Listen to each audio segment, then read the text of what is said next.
The Republic of Lakotah. Lakota is a proposed independent republic in North America for, but not limited to, the Lakota people. Proposed by activist Russell Means, the suggested territory would be surrounded by the borders of the United States, covering thousands of square miles in North Dakota, South Dakota, Nebraska, Wyoming, and Montana. These proposed borders are those of the 1851 Treaty of Fort Laramie between the United States government and the Lakota. Currently these lands are occupied by existing Indian reservations as well as non-native settlements.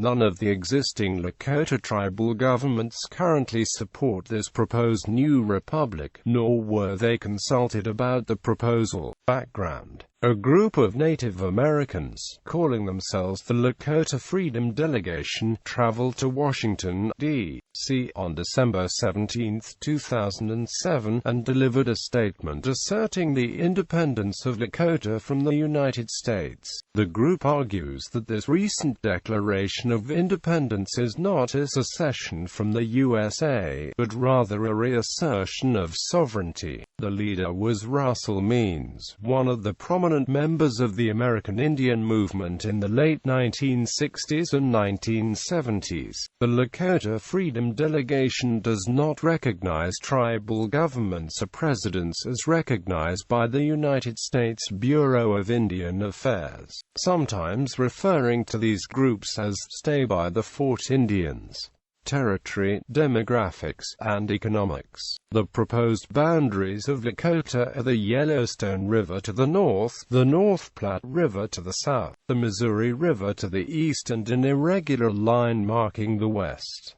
These borders coincide with those set by the 1851 Treaty of Fort Laramie, the territory of the Dakota Nation, commencing the mouth of the White Earth River, on the Missouri River, thence in a southwesterly direction to the forks of the Platte River, thence up the North Fork of the Platte River to a point known as the Red Buttes, or where the road leaves the river, thence along the range of mountains known as the Black Hills, to the headwaters of Heart River, thence down Heart River to its mouth, and thence down the Missouri River to the place of beginning. By these claims, the largest city in Lakota is Omaha, Nebraska. The boundaries also contain Rapid City, South Dakota, Mandan, North Dakota, Casper, Wyoming, and Bellevue, Nebraska, as well as Mount Rushmore, in addition to containing all the Indian reservations of the Lakota people. The territory which the Republic claims includes reservations inhabited by non-Lakota Siouan peoples as well as part of one non-Sioux reservation.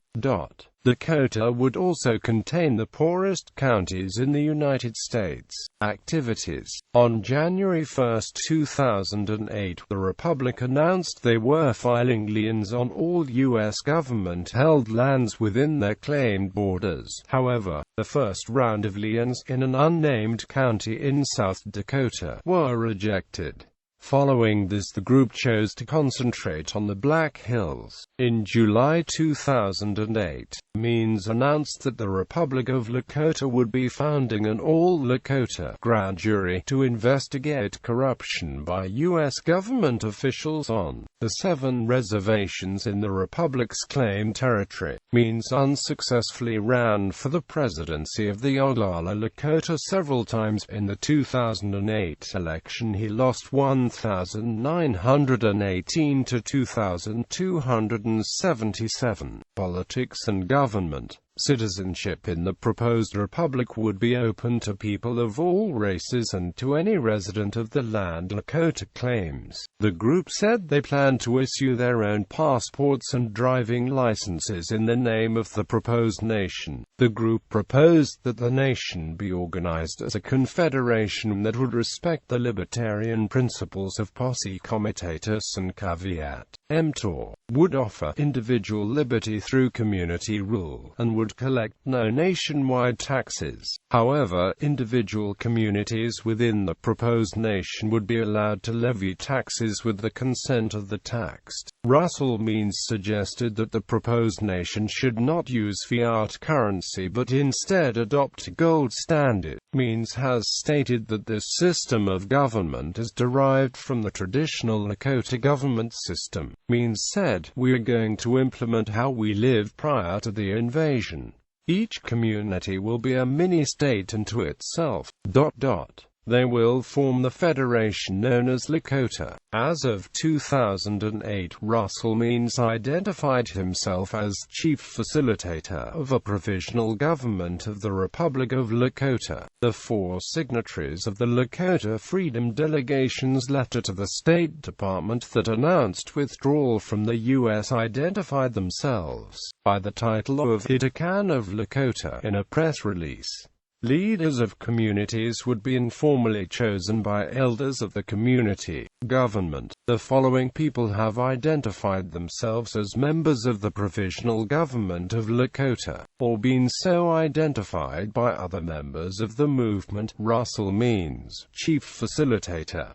Lakota, also called Gary Rowland, facilitator. Phyllis Young, provisional government member. Decisions within the community are traditionally made by Lakota elders, who are valued for their experience. Lakota elders will continue to hold power within an independent nation.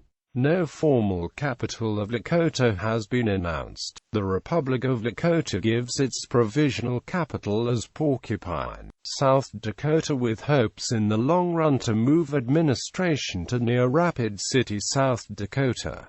Connections with other movements. Through its membership and work, the Republic of Lakota has several direct ties to other activist movements among both the Indian and libertarian communities. Russell Means and Robert Robideau were both prominent in the American Indian movement, and later in name autonomous, with Means along with Lakota having taken part in the Wounded Knee incident, and Robideau acquitted in a trial related to the Leonard Peltier case. Lakota, meanwhile, led the Bigfoot Riders in 2007, while Phyllis Young is one of the founders of Assertion of Independence. The Lakota Freedom Delegation traveled to Washington, D.C., and contacted the United States Department of State, announcing that the Lakota were unilaterally withdrawing from the several treaties between themselves and the United States government. The delegation presented a letter, dated December 17, 2007 and signed by longtime Indian activists Russell Means, Gary Rowland, Dwayne Martin Sr., and Phyllis Young, which declared the Lakota to be predecessor sovereign of Dakota Territory, and cited gross violations of the treaties between the Lakota and the United States as the immediate cause for withdrawal. The letter also invited the United States government to enter into negotiations with the newly declared entity they identified only as Lakota. Quote,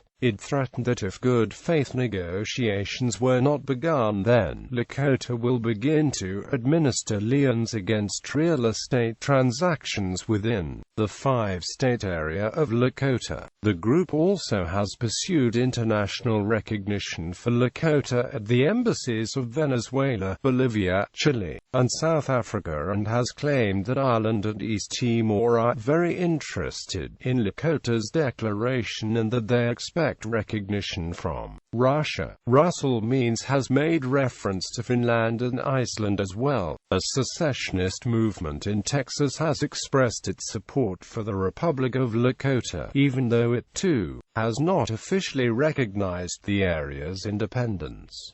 Legal basis for independence. Supporters of Lakota argue that their assertion of sovereignty is entirely legal under natural, international, and United States law. The group emphasizes that the Republic's establishment comes from a withdrawal from the United States, not a secession. They argue that as an Indian tribe in the United States, the Lakota people were already and always have been a sovereign nation as guaranteed under Article 6 of the United States Constitution, bound to the United States federal government by treaty. As such, the legal basis of such a state's independence is argued to be the Lakota Nation's withdrawal from the 1851 and 1868 Treaties of Fort Laramie, and the rejection of all United States federal laws, executive orders, and other government acts since then, in particular rejecting the Major Crimes Act, the General Allotment Act, the Citizenship Act of 1924, the Indian Reorganization Act of 1934, the Indian Claims Commission Act, Public Law 280, and the Termination Act. The group claims its authority to assert independence derives from a long period of discussion and preparation involving a number of traditional chiefs and tribal councils representing the following Indian reservations and communities: Pine Ridge Indian Reservation,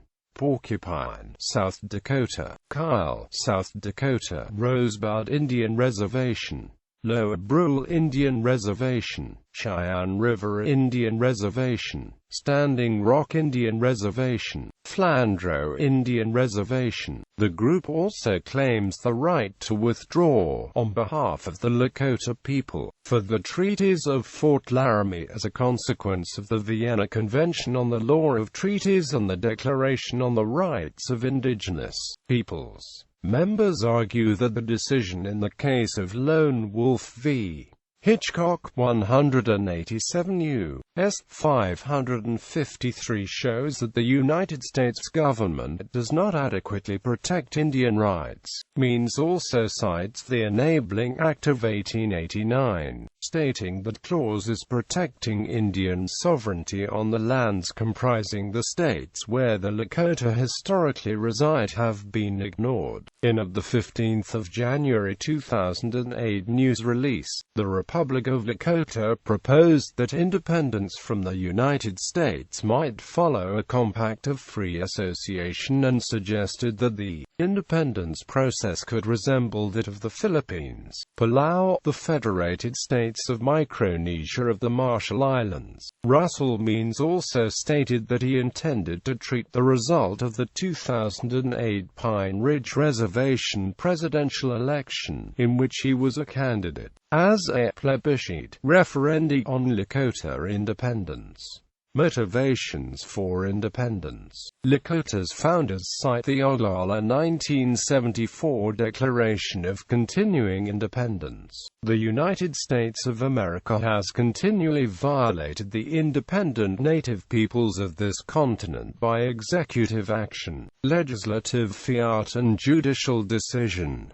By its actions, the U.S. has denied all native people their international treaty rights, treaty lands and basic human rights of freedom and sovereignty. This same U.S. government, which fought to throw off the yoke of oppression and gain its own independence, has now reversed its role and become the oppressor of sovereign native people. The group cites several reasons for its assertion of sovereignty, all connected to what they refer to as the colonial apartheid of the reservation system in the United States. The group claims that control by the United States has led to massive unemployment, poverty and disease among the Lakota people, and also alleges that 150 years of U.S. administration is responsible for the statistical poverty of Lakota lands. The group claims that withdrawal from the United States will reverse these problems as well as help re-establish the Lakota language and culture. The group also claims persistent violations by the United States of the treaties with the Lakota. Another long-standing point of contention between the Lakota and the United States is the status of the Black Hills of South Dakota, which were part of Sioux reservation lands until they were taken without compensation by the U.S. government and opened for gold mining following the collapse of the Treaty of Fort Laramie.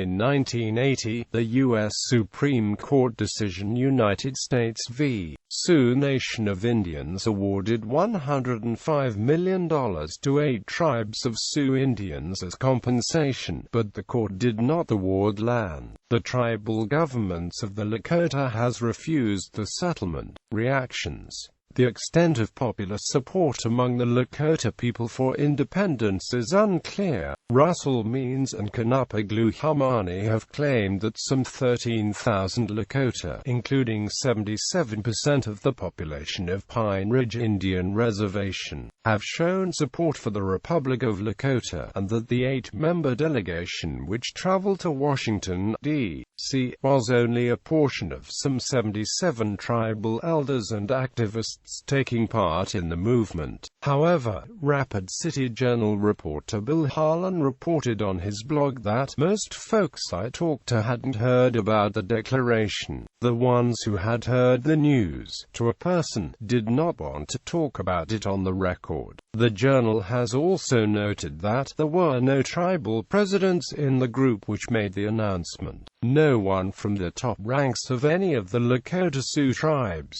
Nanwakakciji and Oglala Lakota and first president of the Native American Journalists Association, has also discredited the December 2007 developments, arguing that the Lakota Freedom Delegation never considered that treaties are made between nations and not individuals. The Alaskan Independence Party, in an announcement dated December 21, 2007, applauded the independent Lakota Nation and granted it full recognition. The secessionist movement's Second Vermont Republic has also announced its support, and encouraged other American Indian groups to similarly declare independence from the United States. Response from recognized Native American governments. Rodney Bordeaux, chairman of the Rosebud Sioux, said that Rosebud Indian Reservation has no interest in joining the Republic of Lakota and said that the Lakota Freedom Delegation never presented the plan to the Tribal Council. Bordeaux stated that the group does not represent the Lakota people nor the support of the elected tribal governments.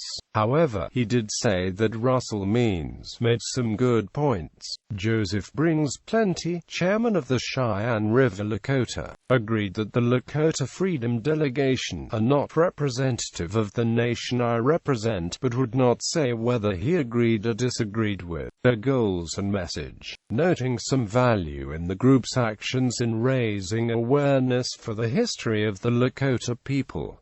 International response. Internationally, according to Russell Means, Venezuela's ambassador to the United States has stated to the group that his country cannot recognize Lakota's independence based on Venezuela's interpretation of what the Lakota Freedom Delegation is doing. In February 2008, the Lakota Freedom Delegation handed over a formal petition asking for recognition of the Republic of Lakota to the embassies of Russia, Serbia, Bolivia, Venezuela, the Republic of South Africa, Ireland, France, Nicaragua, East Timor, Chile, Turkey, India, Finland, Iceland and Uruguay.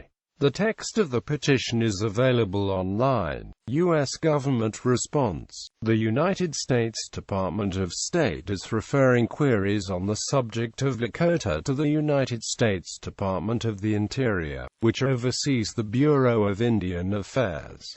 Gary Garrison of the BIA said that the group's withdrawal doesn't mean anything. These are not legitimate tribal governments elected by the people. When they begin the process of violating other people's rights, breaking the law, they're going to end up like all the other groups that have declared themselves independent, usually getting arrested and being put in jail. Russell Means, on the subject of what the Republic of Lakota expects the federal government response to be, has stated that, "I don't expect the federal government to do anything. I don't believe they even know what to do.